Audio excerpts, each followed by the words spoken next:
In Eastern Province and across Zambia, the method of customary land management is older than the nation.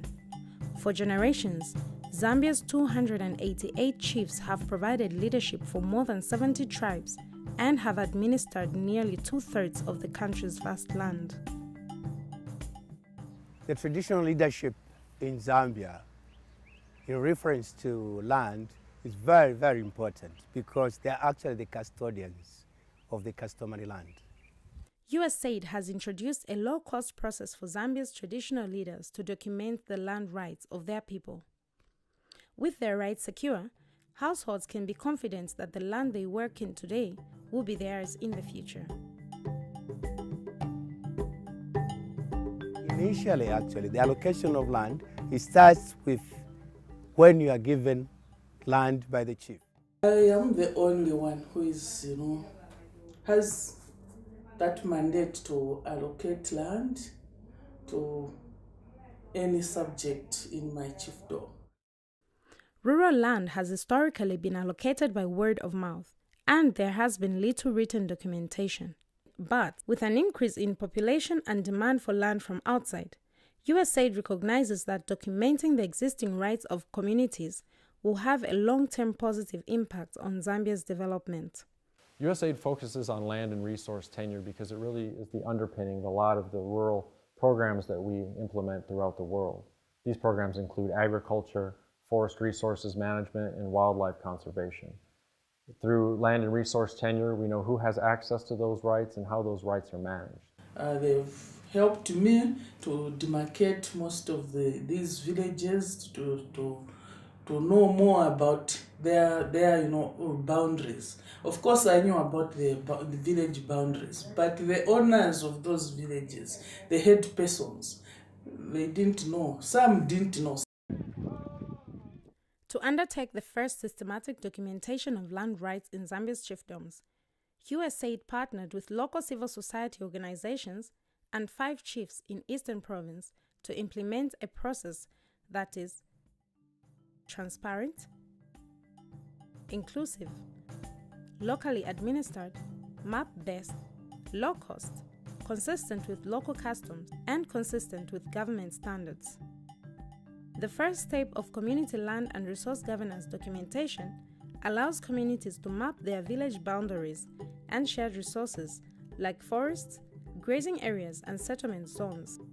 The second step of demarcation and claims involves mapping of boundaries of household land. Community members walk each parcel with neighbors to act as witnesses. A facilitator records details and boundaries using both a tablet computer and paper maps. Households then record the names of all persons with the rights to the land in a village land register and on a tablet.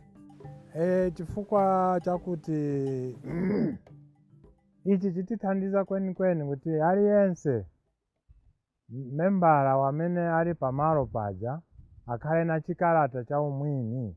Pa certificate panga naikapo zina yaine kunkhala landholder, seconded by my daughter. Wachitatu ni family yanga naikapo about 3 families. After digitizing the community's parcels, the next step of objections, corrections, and confirmation is used to review the maps publicly.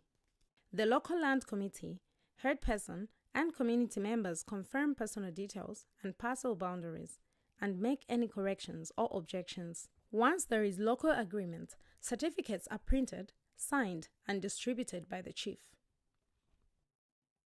Apa tivela bwino chifukwa choti pali signature ya mambo kaili amambo ndiwo bene bake baziko mogalino ati chief tenancy mukanda mitengo yanaika makolo kapenda mulungu kuti malire aperera apo ukapeza kuti kamtengo kaja kanagwa kapenda kamtengo kaja vanadula so baboma natipasa mapo ni mamuyayaya.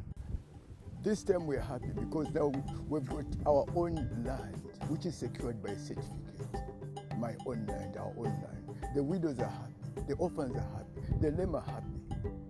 After certificates and community maps are distributed, chiefs and land committees are trained in methods to update the information on paper and digitally.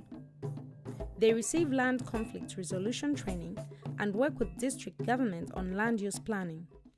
So even the people themselves, through documentation, I think it has reduced so many disputes. Inheritance issues also have minimized because people, including widowers, have been given chances to demarcate their land and also been given a document that will support them in the future to say, I owned this land together with my husband or together with my wife. As more chiefs and communities participate in customary land documentation, government has recognized the opportunity to adapt the tools for its national titling program, piloting these methods on state land. Our projection is that we need to title about 11 million parcels across the country, and right now we only have about 500,000. Our collaboration with USAID has gone a long way in helping us pilot land titling in especially rural areas. We are focusing mainly in the settlement schemes in Eastern Province, and we are learning a lot of lessons from that pilot, which is very key in terms of helping us to, as we upscale to the rest of the country.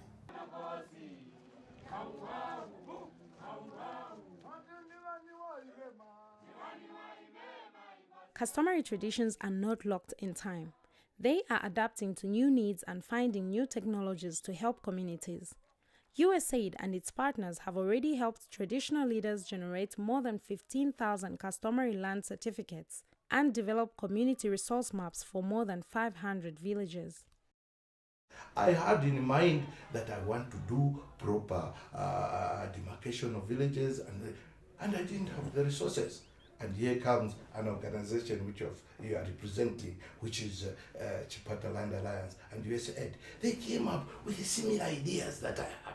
So I welcomed them. And I believe this is the way forward.